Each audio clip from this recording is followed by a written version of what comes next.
So I'm going to try to keep this video quick because Pochita is studying for his final exams and I don't want to disturb him or anything, just to be polite. So yeah, let's get going. So welcome to my ranking every manga I read in April 2022 from worst to best video.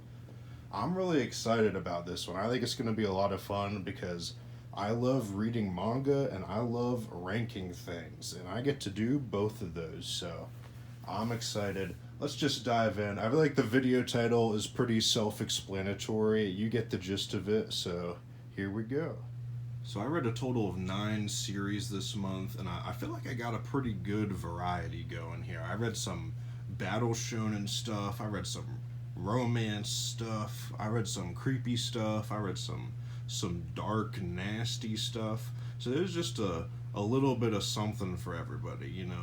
So I'm gonna rank all 9 of these series against each other, and honestly, the ranking's gonna be a little bit unfair because 6 of the series I read the whole thing. Okay, so it's the whole series, but then 3 of the series are from they're just different kind of sections of longer series.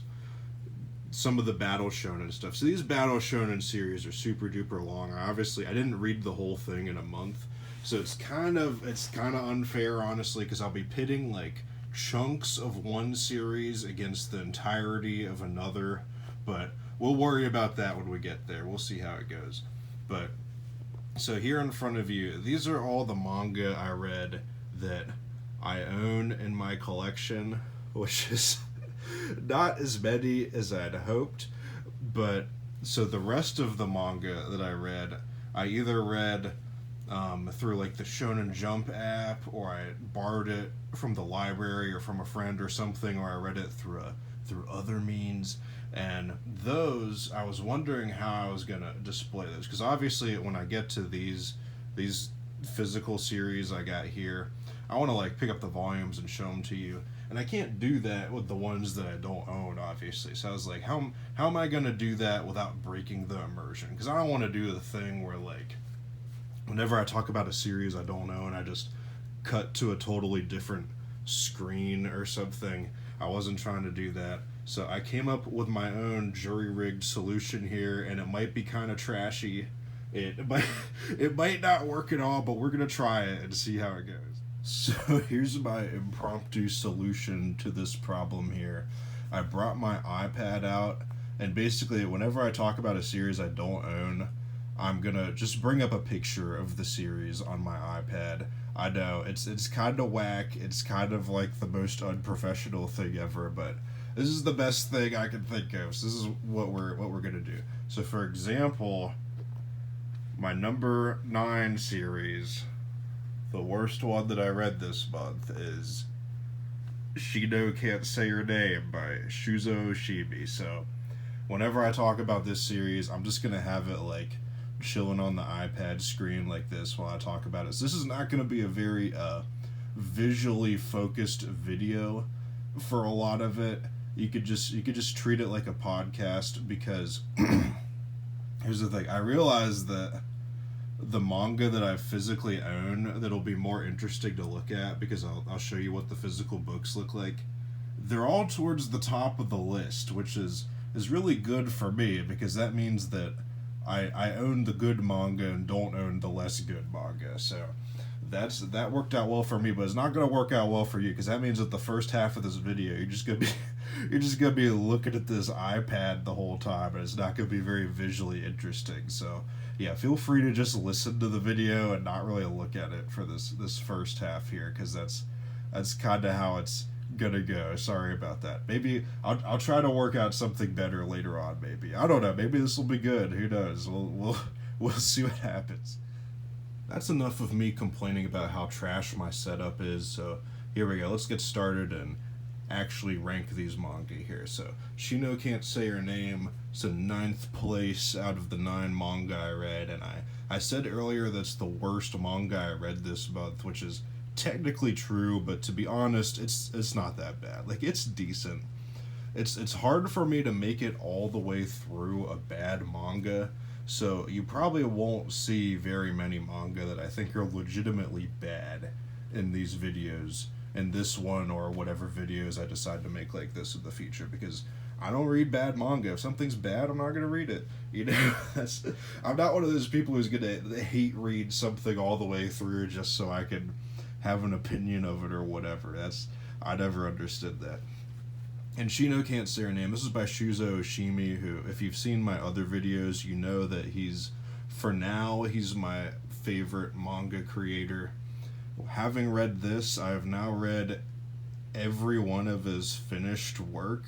I haven't read his ongoings, Blood on the Tracks or Welcome Back Alice yet, because I like to wait until things are finished before I read them, but I've read all of his other stuff, and I could safely say that this is the worst thing he's ever written, probably. And it's not bad. It's not bad. It's just, it's a one-volume series, and then it's kind of like, how do I put this? Well, let me just tell you what it's about. It's about this girl, Shino, who, she can't say her name. I know, what a surprise. I bet you never guessed that that's what it's about. But, yeah, she has really bad social anxiety, and I think the manga says that she has trouble pronouncing vowels, too. So it's just kind of about her life, getting made fun of by other students at the high school, and how her speech impediment has kind of impacted her life. It's very Shuzo Oshimi-ish stuff, although it's not quite as, like, dark and grisly as his other series could get to. But yeah, he's all about the interpersonal drama. That's his thing. And I think for me, I mean, this series, it's decent. It's decent. But it's a lot like his first two one-volume manga, Avant-Garde Yumiko and Sweet Poolside, but I thought that the hook of this one was less interesting than kind of the premise of those two, because those two have really out there premises. They're just, I'm not going to talk about them here, but go look them up. It's wild stuff. So this one felt a little tame and more like compared to those two. And I think the main thing with this one, it wasn't bad. I've just forgotten a lot about it already, which is never a good thing. Like, I remember the day I read this, a couple hours had passed, and I was thinking about this manga, and I realized that I couldn't remember how it ended, even though I'd just read the ending, like, 3 hours beforehand. And that's a bad sign, when you forget everything that quickly. And it's, this just kind of, it was like a tamer, less inspired version of his first two one-volume manga to me. But it's still good. Like, it definitely, if you have social anxiety, can be very relatable. It's a nice, it's a bit, like, sweeter and wholesomer than a lot of his other stuff, so definitely check it. If you like Shuzo Oshimi like I do, you'll like this. It's good. I haven't read anything by him that I thought was bad, for sure. I've enjoyed everything he's written to some extent. So, yeah, check it out if you're into that kind of thing, but don't, like, get your hopes up thinking it's going to be the greatest thing ever or anything. I also read Shuzo Oshimi's more recent one-shots, Waltz, Ms. Kusakabe, and Lily. So I'm not going to rank those or anything, because they're each about 40 pages long, so, you really can't pit something that's 40 pages long against something that's, like, 12 volumes. So, yeah, I'm not going to rank those, but I'll talk about them a bit. So 2 of them got released in English, and I remember they sold them in, like, a limited run for, like, $8, and I could see someone buying them for $8 and getting upset about that, because you could read each of these in, like, 4 minutes each, because if you know Shuzo Oshimi, his storytelling's very decompressed, there are not many words, and yeah, so if you paid $8 for one of those that you read in 4 minutes, that's $2 a minute. I could see someone getting upset about that. But I read all 3 of them. Yeah, 2 of them are out in English, one of them's not. I read the fan translation online.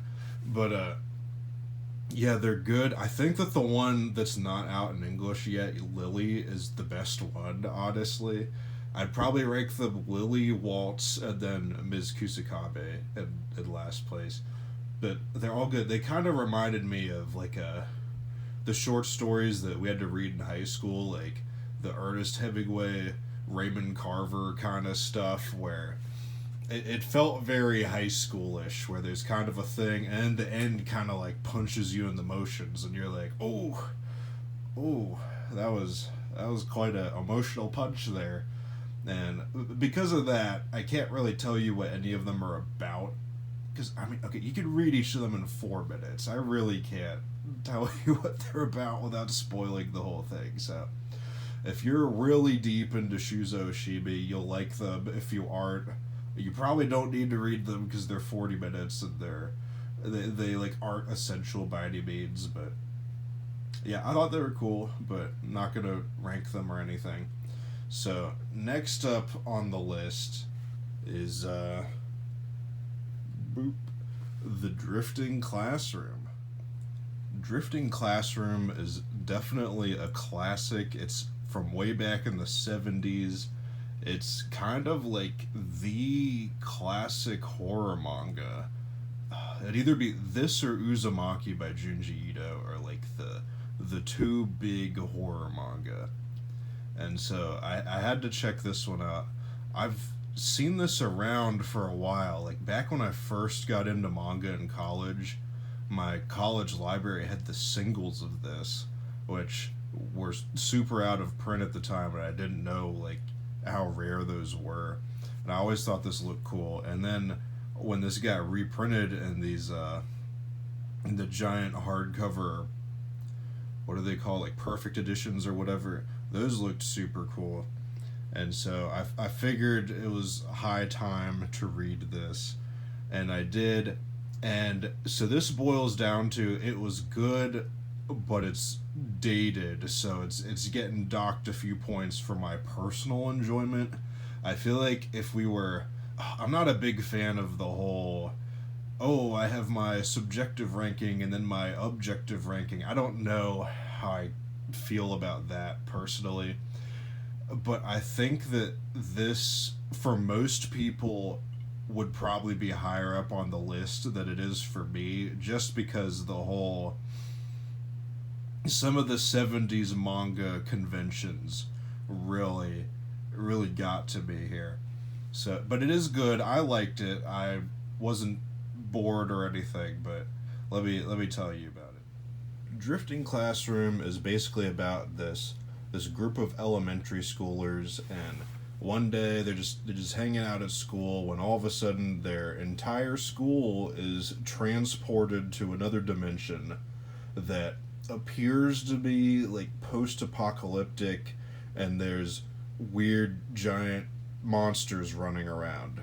And yeah, so that doesn't go well for them, and eventually all the kids start killing each other and stuff, and all the faculty starts killing each other, and there's monsters killing everybody. Everyone's getting killed. If you really hate children, this is a great manga to read, because you'll get to see children die in lots of horrible grotesque ways. And I feel like this is just okay. The 70s manga really went hard with some of the gore and the craziness and stuff, because I've read like Getter Robo and bits of Devilman and stuff like that, and they didn't play around back in the 70s. Like, it was it was just the nastiest, goriest, like most violent stuff. And the funny thing about it is that the manga art style in the 70s is still very much like generally inspired by Disney cartoons and stuff. So you got these like Disney looking kids just like dying in violent, bloody, horrible ways, and it's like kind of funny but also kind of concerning, just the juxtaposition of the art style and the violence and something like this. And like I said, this is about elementary schoolers. Like there's like kindergartners, all kindergarten all through fifth grade. You're gonna see them all die horribly. So that's what happens in this series.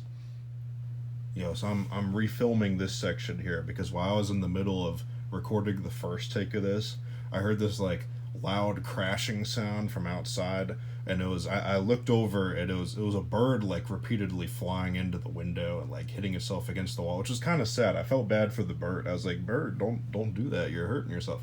But when I first heard that sound, I was worried. I was like, oh my goodness, is this the end times when I could be transported to the drifting classroom world?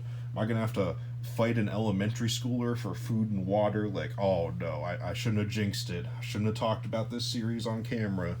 Oh boy. But thankfully that didn't happen. I'm still here. I didn't have to beat up an elementary schooler, so we're all good. But yeah, drifting classroom.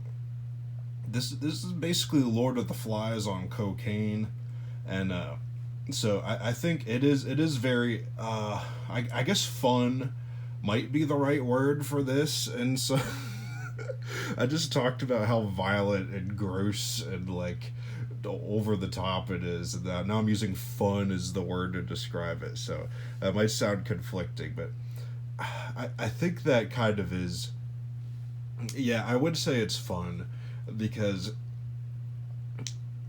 like here's the thing with these 70 series, they're just so insane that they're kind of hard to take seriously, right? Like I think that this is kind of going for a grounded Lord of the Flies ish message, but it kind of gets lost in translation because back in the 70s manga, just none of these manga characters behaved like real people. They all kind of acted like cartoon characters.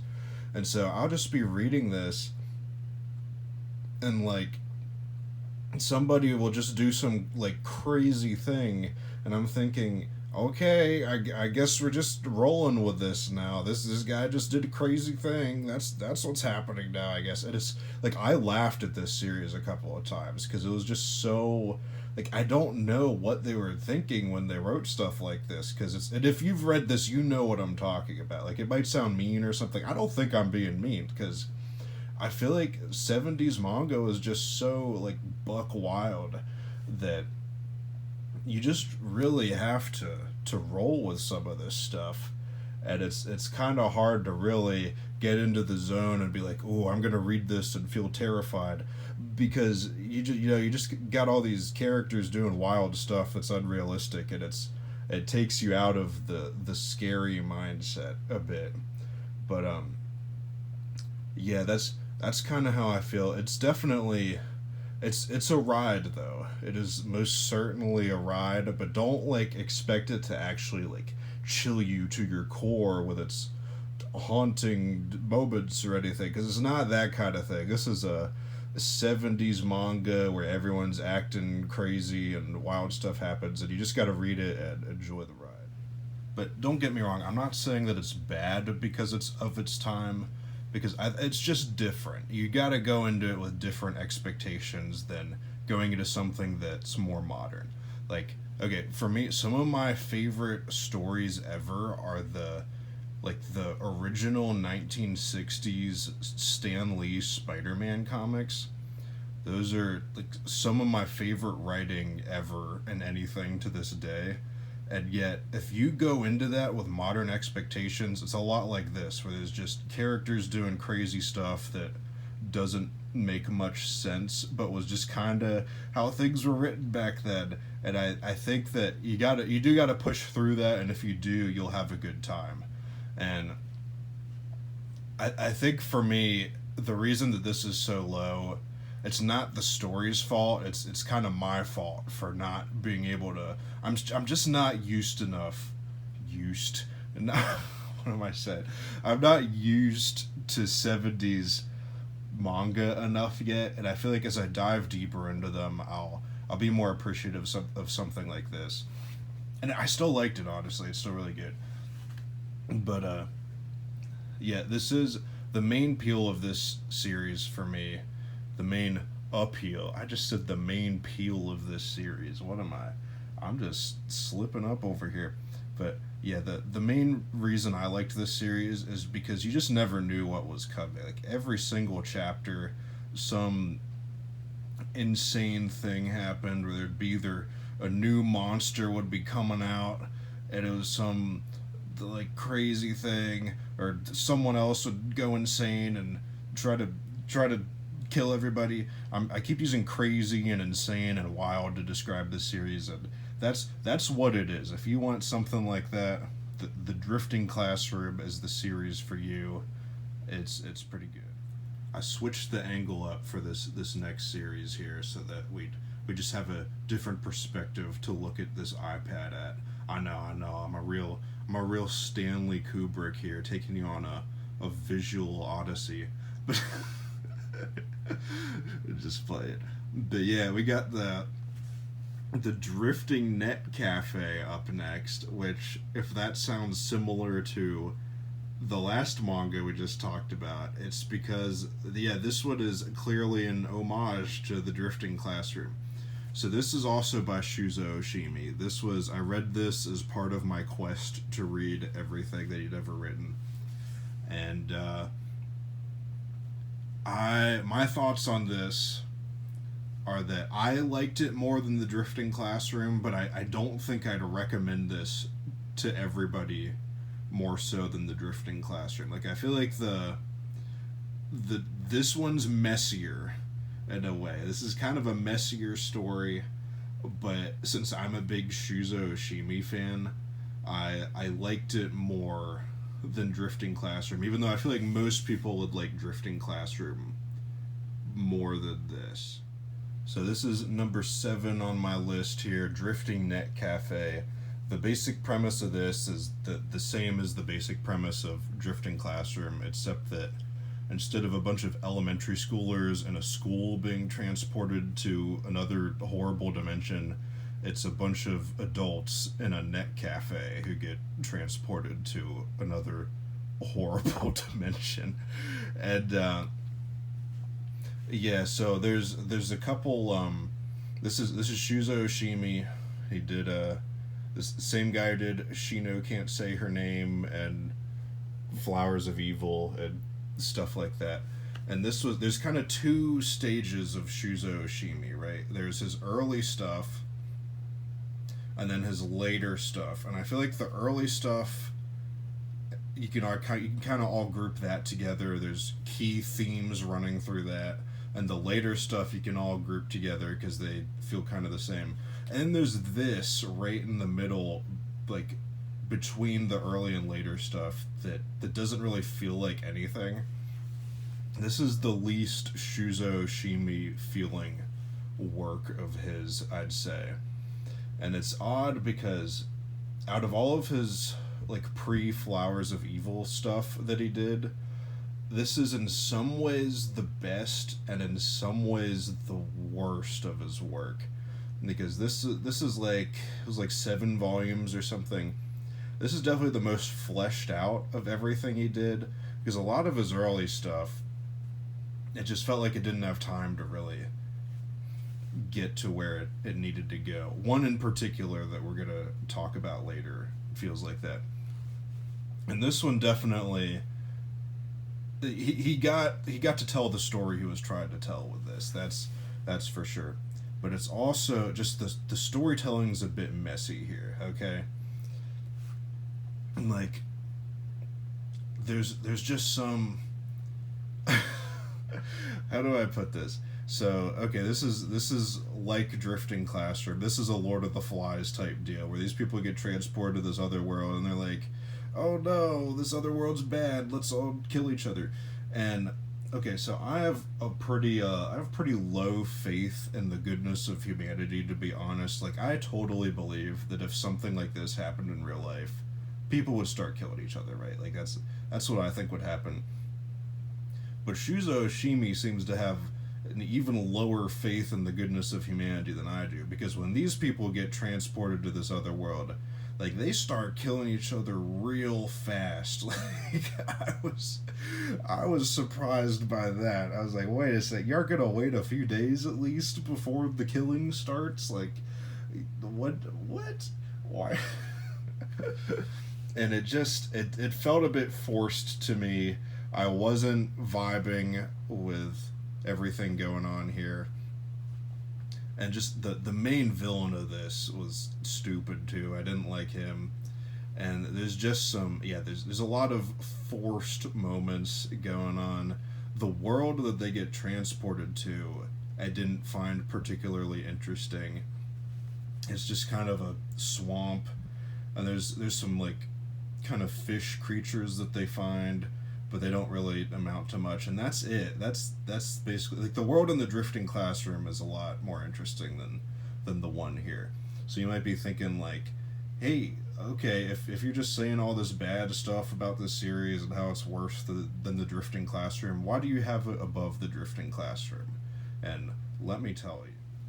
So the reason I liked this series is because it clearly shows that Shuzo Oshimi is a master at writing interpersonal drama. So let me tell you about that. So this series is about this guy here. He's the main character, and then this woman here is the second mainest character. I've forgotten both of their names, not because they're forgettable or anything. I'm just bad at names unless the people are named like Goku or something really memorable. When you got these basic named people, I just don't remember stuff like that. But anyway, this guy, he's kind of going through a midlife crisis. He's married.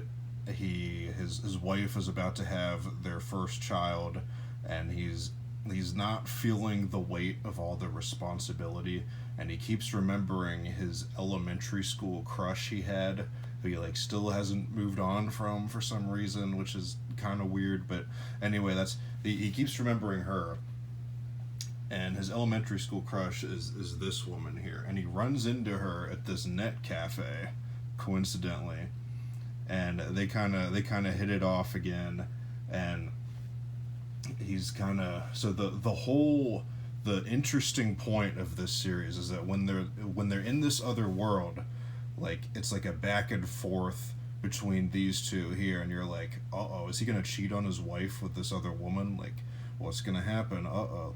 And it kind of becomes this this discussion of,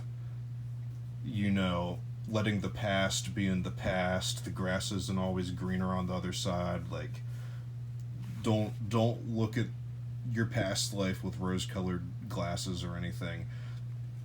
And I like that a lot, because I feel like Drifting Classroom, I don't want to keep comparing this to the Drifting Classroom, because even though they have the same premise, they are two different stories. Like Drifting Classroom, there wasn't much interpersonal drama going on. It was mostly just there was in some way, but not in the way that it happens in this series. There wasn't like a core focus like with this one, where there's this very clear let the past be in the past motif running through here that kind of permeates the whole series, that I thought was very interesting. And the ending is kind of lame, to be honest, but I feel like it's the only ending that a series like this could have in order to fit the main theme that it's going with. So yeah, definitely the dynamic between this main guy and this main woman. If you've read Shuzo Oshimi's other stuff, there's a lot of like man-woman uncomfortable dynamics going on, like in The Flowers of Evil and stuff, and he really likes that kind of thing, and he's good at it too. It's always interesting. There's always some kind of like weird, uncomfortable interesting dynamic going on, and that's kind of what kept me pushing through this series, because I think even though it is stupid at parts, this is a really entertaining, like engrossing series. Like I read this whole thing in one day or something. It's a really fast read.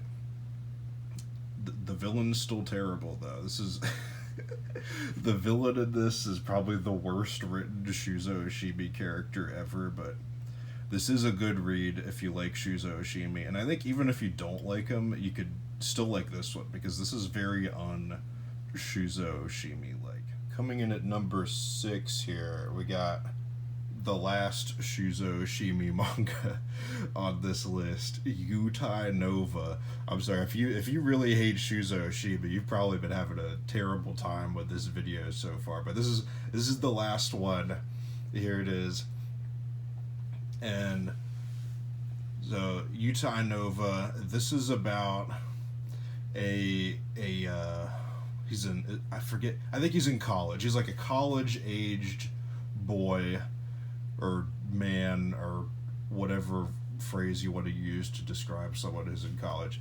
He's around that age, and he suddenly wakes up one day and realizes that he has the power to like separate his mind from his body, or his soul from his body, like Doctor Strange or something. You get what I'm saying? And so he has this what's essentially a superpower, but instead of using it to do anything good, he just kind of like uses it to creep on his ex-girlfriend. And he just leaves his body and flies over to his ex-girlfriend's house and like creeps on her all the time. And so which is a very Shuzo Oshimi-ish setup. You got the classic guy pines over his ex, who he hasn't moved on from, and you got the weird uncomfortable factor. You got the weird dynamic between a man and a woman. This is a very Shuzo Oshimi-ish manga here, which is good because he's a good writer. But so he's creeping on his girlfriend every day while leaving his body.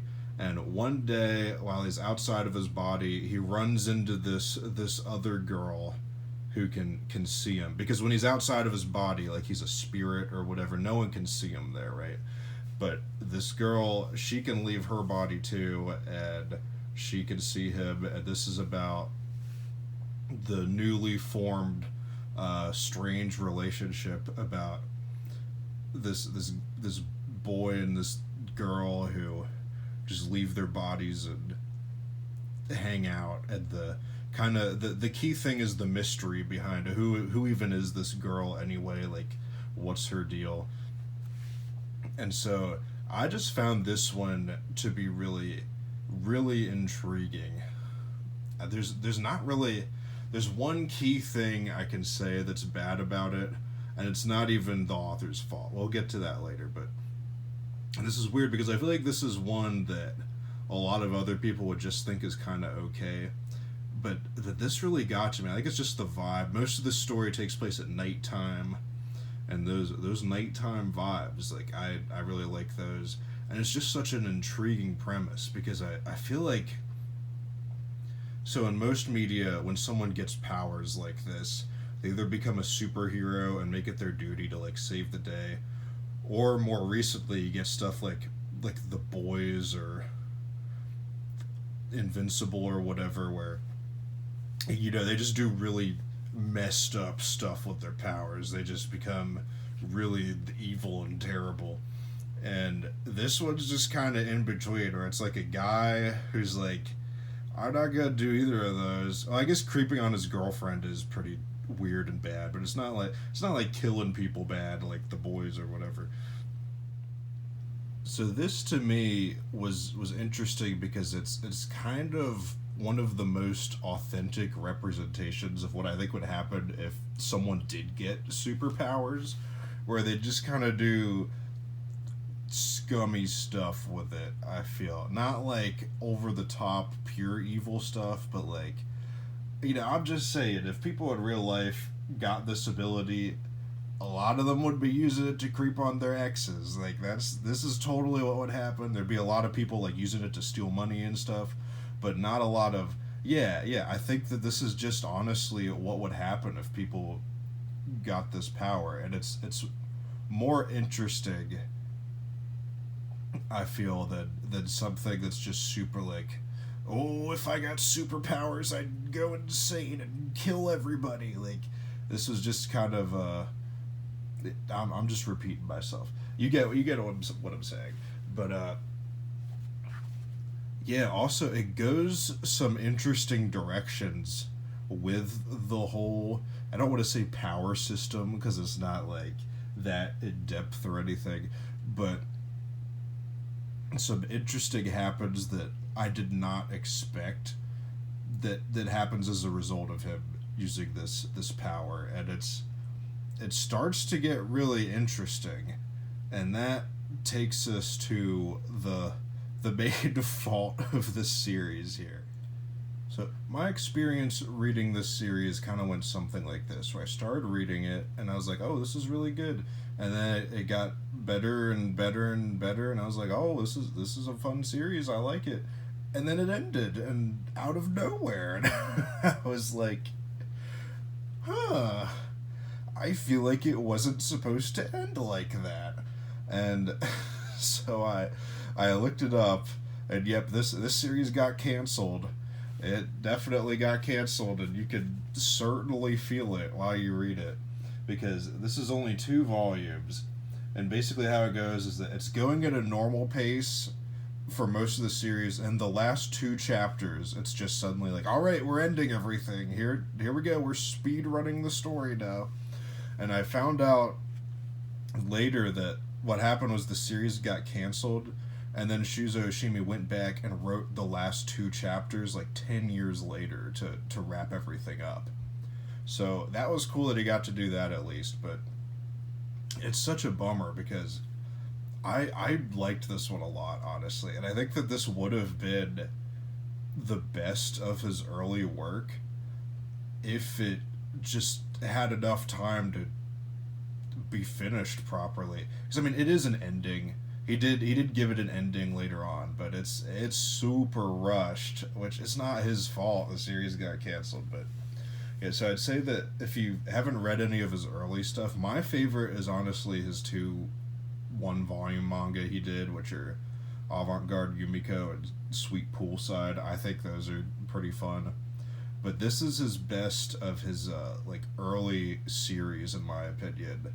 And it's a shame because I think this probably would have been on the same level as Flowers of Evil and Happiness and stuff if it had, had time to be longer than 2 volumes and could have actually finished.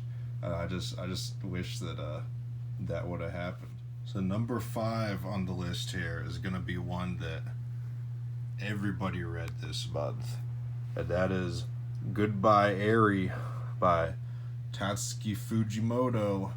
If you don't know him, he did Chainsaw Man. That's his biggest thing. He also did Fire Punch, which is also great. And then, but recently he put out this one shot called Look Back last year, and everyone went crazy over that and thought it was the greatest thing ever. And then this month he put out this one shot, Goodbye Arie, and everyone went even crazier over this one and thought this was the greatestest thing ever. And it's good. It's a really good one-shot manga. I'd say it's one of the best 1-volume manga I've ever read, for sure.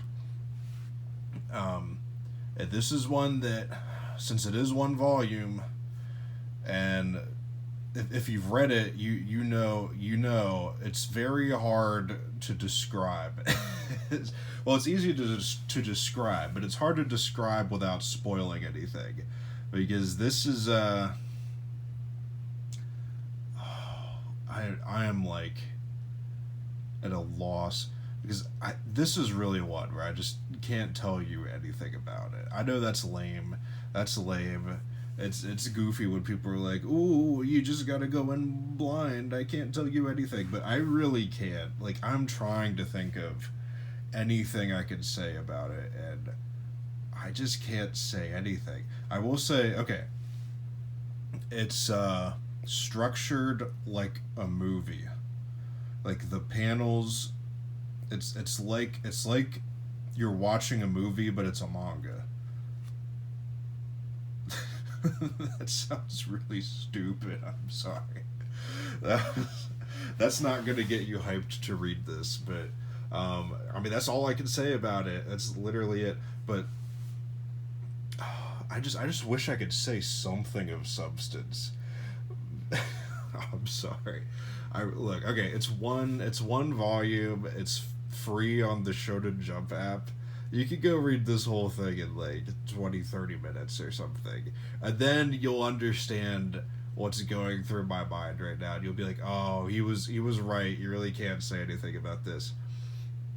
Because this is just a lot happens in this.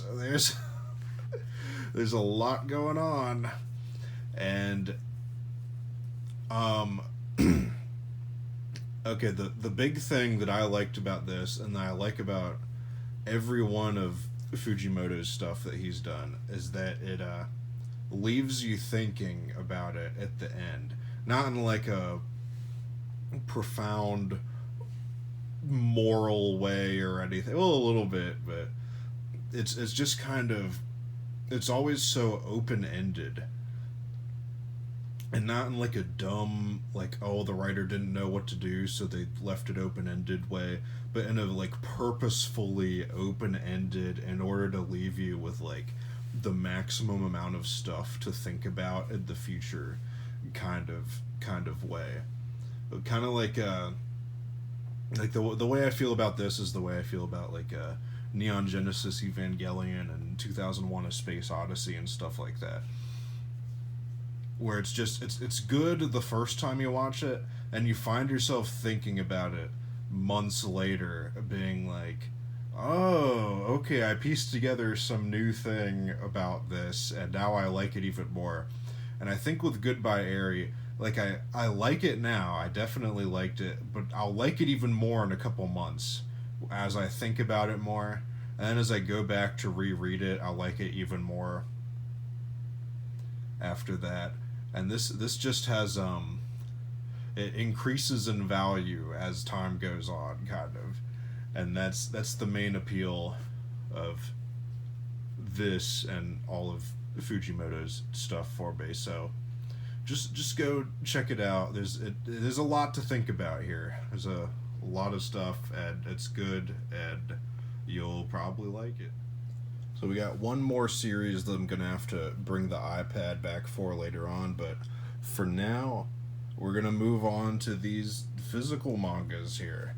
I know, it's exciting, finally a change of scenery after all this time. So, the first one we got, what number am I at? 4? Number 4 on this list, we got Reborn. I read volumes 1 through 7 of Reborn.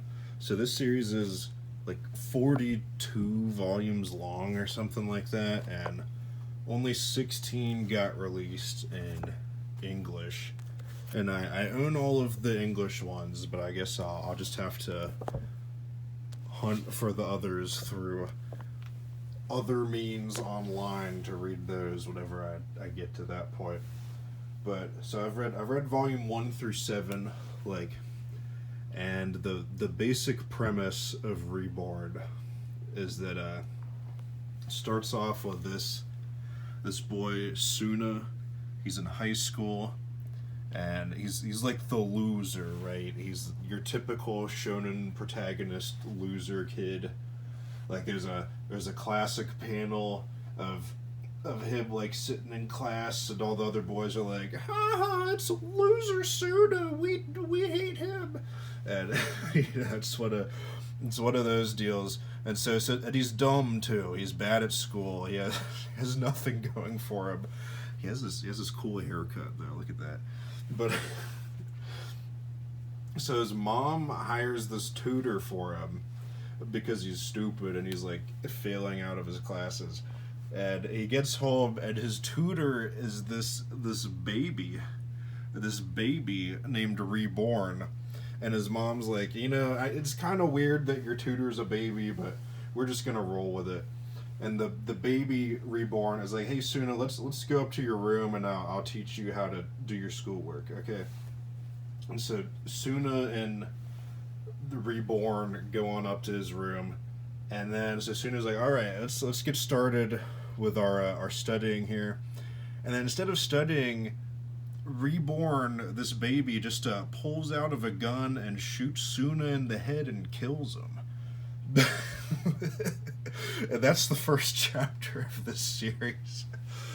But Suna comes back to life because he was hit with this special bullet called a deathspiration shot, where it basically says that you'll die, but if you have any regrets in life, you'll come back from the dead, like, with a bunch of energy, kind of like Super Saiyan style or whatever, and you'll immediately go to, like, fulfill whatever thing you're having regrets about. So through the power of this deathspiration shot, Suna is, like, he becomes like a significantly better student and more popular person by just repeatedly getting shot in the head throughout this series. And the reason Reborn is here is because he's secretly, like, the top hitman for this mafia family. And Suna is actually, like, through technicality, he's next in line to become the head of, like, the most powerful mafia family in the world. And Suna's here to train him from being this loser to this, like, new mafia boss. And the way he does that is by shooting him in the head a lot with this special gun. Reborn was a big surprise for me with how much I enjoyed it, because I'd always heard that the first 8 volumes of this are like more of a comedy manga, and then once you get to volume 9 or so, it becomes more of an action series. And which I wouldn't know, because I'm only up to volume 7. I don't know. I believe it, though. I have no reason not to believe it. Yeah, and so what I always heard from everybody, though, was, oh, like, the first 8 volumes, when it's a comedy series, they're really bad. You really just gotta push through them to get to the good part, which is the action part. It's just, if you suffer through these miserable first 8 volumes, then you'll reap the benefits of getting a good series out of it. And so that's why this is such a surprise to me, because I've only read the first 7 volumes, the quote-unquote bad part of the series, and I really liked this. This was awesome. I read through all these pretty quickly. And I don't know if it's just because I have the sense of humor of a 7-year-old or what, but I thought this was hilarious all the way through. Like, it's about a baby who's a mafia hitman. That's funny. Like, how can you not think this is funny? This is so good. And it's this was just a joy to read. Oh, side note here, let me find it. There's I don't want to show you the art before I get a copyright claimed and have my livelihood taken away. I don't want to accidentally show you that, but here, this parental advisory thing here. Here, you see it? Okay, here we go. It says it has graphic, realistic violence. And that's the funniest thing ever to me, too, because there's no graphic, realistic violence in this. The violence in this is like this toddler who dresses up as a cow who has a bazooka where if he shoots someone with it, they age 10 years into the future. Like, that's the kind of violence in this series. And then there's this lady whose cooking is so bad that they, like, get incapacitated if they eat it. That's the kind of violence in this series. So just graphic, lifelike violence, and the parental advisory down there. It was just that just added to the humor of the series for me. It was so good. This early part of the series reminded me a lot of the first 6 volumes of Bleach, where it's just kind of Ichigo, like, hanging out at his high school doing undercover Soul Reaper stuff. This is Suna at his high school, trying to balance his school life with his mafia life, and I just have a strong desire to read that kind of stuff. I don't know what it is. I feel like ever since I read Spider-Man as a kid, and that was Spider-Man balancing his school life with his superhero life. I've been really into these balance your school life with your secret other life stories, and this one is one of those. And this one's funnier than the first 6 volumes of Bleach, but not quite as like drama heavy or anything. So this is my takeaway on whether I'd recommend this to you or not. Like, if you liked the first 6 volumes of Bleach, you'll probably like the beginning of Reborn. And if you hated the first 6 volumes of Bleach, you'll hate this even more, because this is just that, but more so. But yeah, I had a lot of fun. If I have any complaints, I think they introduced a bit too many characters. Some of the characters, especially some of the ones that they introduced like in these later volumes, I didn't really care for, but a lot of the characters are great. Like this cow kid who has a time traveling bazooka. It's so good. It's only a genius can come up with this kind of stuff. It's like I'm liking this series because it is a comedy series, but it's not like it's episodic, but things do build on top of each other. Like there is progression going on here. It's just taking its time, but which I'm fine with because it's fun. I like it. And it's so much so that I'm kind of worried about when it turns into a battle series because I kind of just want it to stay like this forever. And they're slowly sowing seeds about the future of the series. Like there's some foreshadowing. Like they introduced like the League of the 7 super powerful baby assassins, and like, oh, that's gonna be important later on. So they're sowing the seeds of what I'm sure is gonna turn into a battle series soon. But yeah, I'm just liking it for what it is now. I'm really excited to keep reading because apparently this is the bad part of the series. So when I get to the good part, this is gonna become like the greatest thing ever. Next up, we have the sleeper hit of this month's manga reading. Number 3, After the Rain. So this is the one, if you watched my collection video, this is the one that I said was least like the other things I have in my collection, and I wasn't quite sure if I was gonna like it or not. Because the story is, I was doing the thing that everyone does when they first get into manga. I was just going on YouTube and typing in best manga and seeing what would come up. And I found this ProZD video where he talked about how this was one of his favorite manga.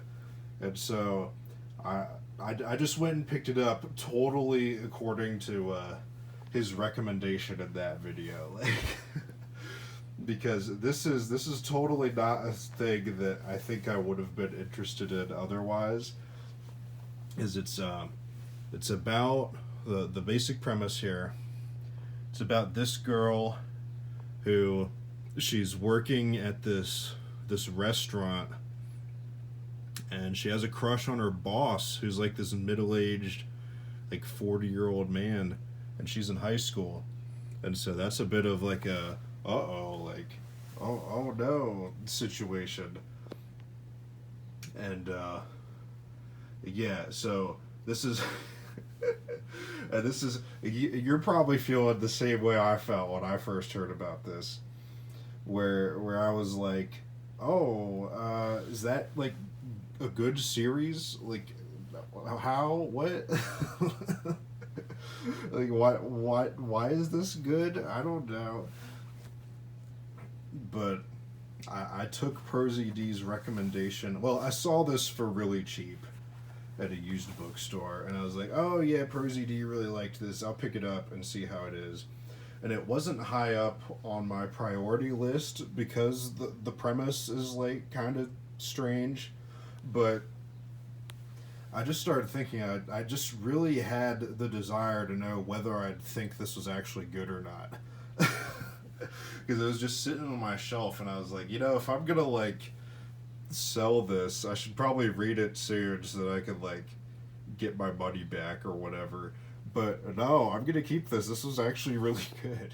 So the first thing to get out of the way when talking about this series is that I gotta say that this is actually like incredibly wholesome, because you know when you got a premise of a high school girl liking a middle aged guy, you know a lot of other stuff like that, like American Beauty or whatever, kind of goes down like a weird, not wholesome at all route. And this is not that. Like nothing happens in this series. Don't worry about that. And it's honestly just like a very, I don't want to use the word mature because you're gonna go for the wrong definition of mature if I say that. But it is like a very, I guess I'll say, but like mature, but not in like mature, look at something like this where when the boss finds out that this girl has a crush on him, like he processes it in like the most morally upright way he can, where he's like, oh, of course, like I can't date this high school girl because that's illegal and wrong, but I also don't want to like hurt her feelings or anything, so this is how we're gonna go about it. And I feel like that guy is like one of the best characters I've read in manga. Honestly, I mean, all the characters in this are just great. And this manga does a thing where it focuses on the side characters a lot more than it has to, and the series is benefited by that. And they all have arcs that don't quite end up how you'd expect them to. Like this is a very unique series, I feel. And it's less about, I don't want to say it's less about the romance, but this is a series about these two people, this girl and this older man, like trying to figure out their passions in life, I guess, and how your passion for one thing can be misplaced and you can think it's a passion for another thing. And it's just about these two people at different points in their life just trying to figure things out. And once again, nothing weird happens. Like I know it's a sketchy premise, but no sketchy things happen here. And it's just very like, oh, like it's very life affirming, but also not sappy. Like not everything works out perfectly in this series, but it's very optimistic at the end.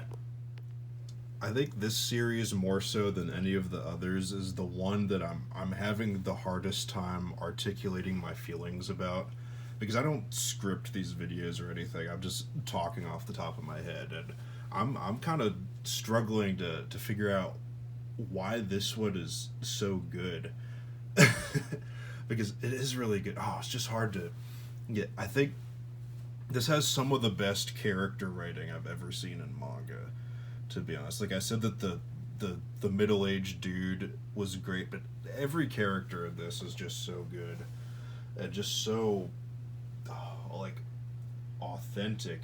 It was kind of it was kind of sad because I related to the middle-aged man more than I related to the high school girl, even though I'm closer to her in age than to the middle-aged guy, because I'm sitting, he spends this whole series being like, oh, I have so many regrets, I should have done all this stuff in my life when I was younger. And I was like, yep, I feel you.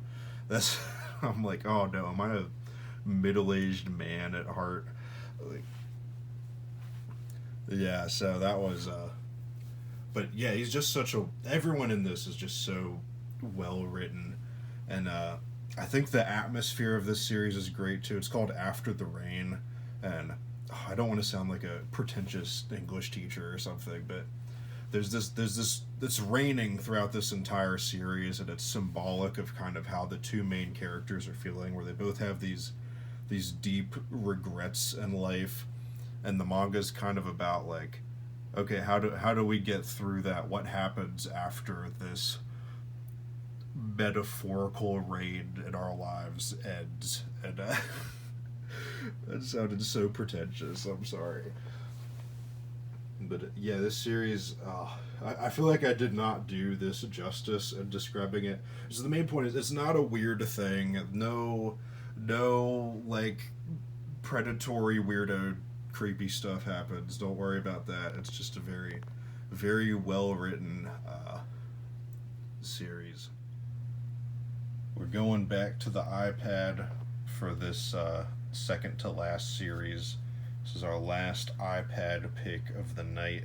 You ready for this? Number 2 of the month is Naruto. Yeah. Yeah, I read volumes 3 through 15, I believe, of Naruto this month. Which was a bit surprising because I read the first 2 volumes of Naruto last year, and they were fine. They were just kind of okay. But then I was just like, Naruto, it's a classic. I should check it out some more. And I started reading it, and it got really good. I was surprised. I think the entire time I've been into anime and manga, I had this unfortunate aversion to Naruto because it was kind of the series that everyone watched growing up, and for some reason I just kind of assumed that it would be more aimed at kids or young teenagers or something, and that as an adult, because I didn't get into anime and manga until I was an adult, that I just assumed that it wouldn't be my thing. That's what I thought. So I started reading it, and yeah, the beginning was kind of like that, and I mean, this is still a series that I'm sure young teenagers would really like, but yeah, as an adult, I'm really liking Naruto, and oh my goodness, yeah, I just blazed through these volumes here. So I read through the Chunin exam arc of Naruto. Oh, do I have to give you a description of what Naruto is about? I feel like you probably know about Naruto at this point, but I'll give you the basic description anyway. It's about this kid whose name is Naruto, this orange guy here, not that guy, this guy. Not this guy either. It's that guy. Naruto's not a big frog. So Naruto, he's a kid. He's growing up in his village, and everybody hates him because this big what was it, like a fox demon monster thing attacked the village years and years ago, and they had to seal the evil fox inside of Naruto in order to save the village. And so everyone's scared of Naruto because he has this fox monster living inside of him. And this is just his journey to become a ninja. It's a ninja series. And it's like a fun shonen thing, but I feel like a lot of the shonen tropes that we all know of, like the power of friendship and the doing anything you want through sheer willpower, you can accomplish your dreams. Like, I feel like that kind of stuff hits harder in Naruto than in any of the other shonens I've read. Because it's just, like, there's moments from this, because normally when I see that kind of stuff in shonen, I'm like, whatever. But Naruto just hits different. I don't know what it is. Like, I read that Rock Lee versus Gaara fight, and, like, stuff like that, it just, man, like, I was feeling the power of friendship in that one. I was like, I'm gonna go throw down some weights and beat up a sand dude, like, because I just felt so full of will and inspiration. So I don't know what it is. Naruto just, it hits different with the shonen power of friendship. Like, it feels more real in Naruto than just a cliche. So I'm not quite sure what arc I'm even in Naruto right now. I started volume 16, which it seemed like a pretty good stopping point. I took a break there because it just seemed like a natural place to stop. Because so I don't know if I'm still in the Chunin exams or not, but what was happening is, I guess this is like minor spoilers for Naruto if you haven't seen it or read it yet. But what was going on was that the Chunin exams were happening, and I'll keep it vague. They were happening, and then they got interrupted. And I finished the part where the interruption is kind of dealt with. So the Chunin exams never finished, so I don't know if I'm technically done with that arc yet or not. But that's what was going on. And so I'll talk about the Chunin exams a bit, because that's what most of what I read here was about. And I think this is going to be one of my new favorite shonen arcs, because it's a lot like the Hunter exam arc from Hunter x Hunter, where and I just love stuff like that. You got them doing like crazy tasks, and then you introduce a bunch of new characters that are good, and then you have a tournament arc at the end. And I feel like this month I've discovered a newfound appreciation for tournament arcs. They're just so fun. And yeah, I loved this arc a lot. I'm excited to read more of Naruto. And oh yeah, because tournament arcs just bring out the best in everybody. Because I like all these characters, and I want them all to win. But they can't all win because it's a tournament, and it's like, oh, who's gonna win and who's not, and oh no, I don't want all the characters to win. Some of them I really want to lose because they're terrible, evil people, but they're well written characters. But yeah, there's multiple characters that I do want to win, and they can't all win, and it's so why can't everybody win? What's up with that? But yeah, this arc was great. I honestly, like, I'm for what it is, I really don't know much about Naruto. Like, I feel like I should know everything that happens.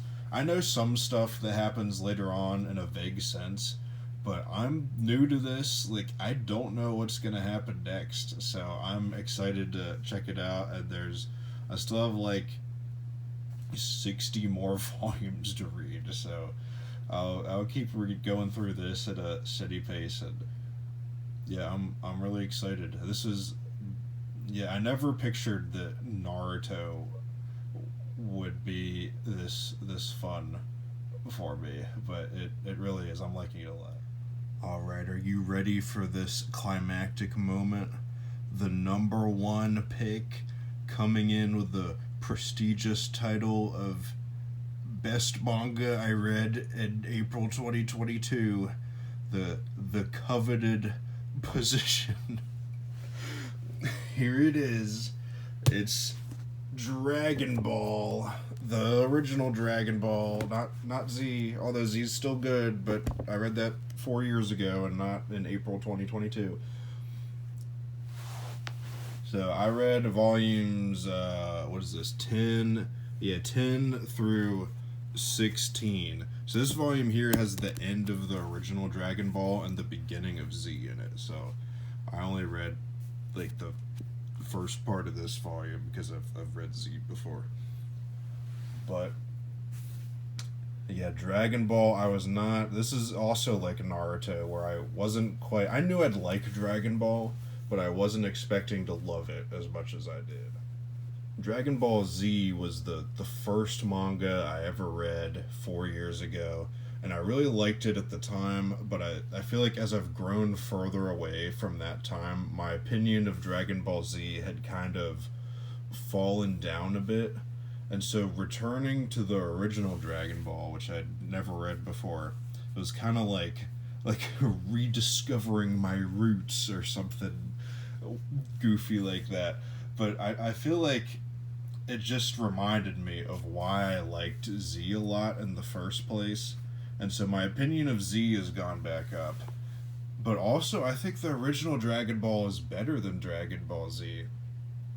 This is just a very fun series. When I think of fun manga, Dragon Ball is going to be the one that comes to mind because it's hilarious. I know, like, Dragon Ball is hilarious. I never would have guessed that, but it's super funny.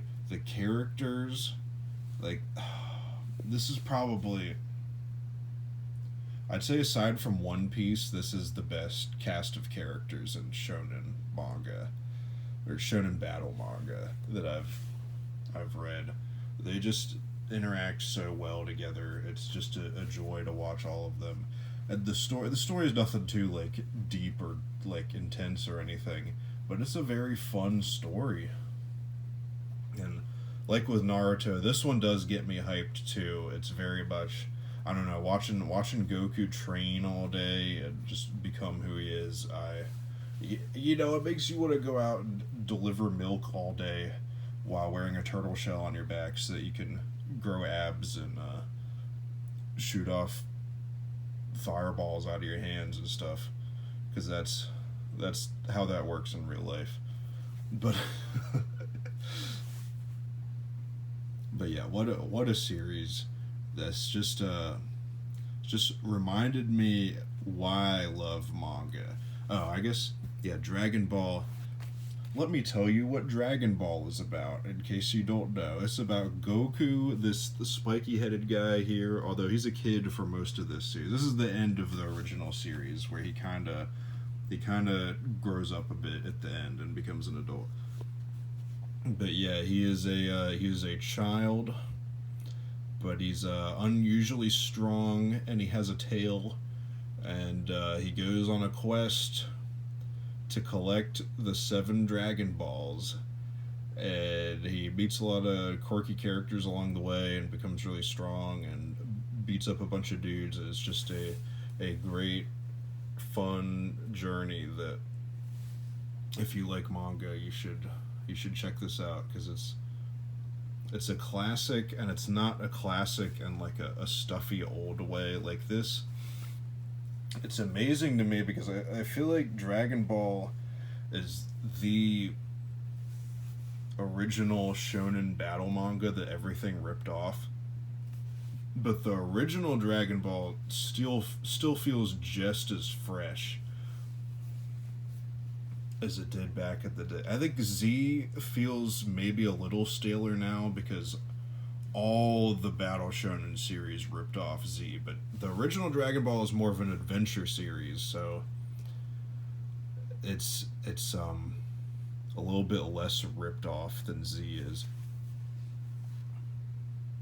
But yeah, this just so what's covered in the volumes I read here. This is like the second tournament arc up through the final tournament arc and everything that happens in between. So the stuff with like Piccolo here, which I think Dragon Ball was this and Naruto were the reasons I rediscovered my love of tournament arcs.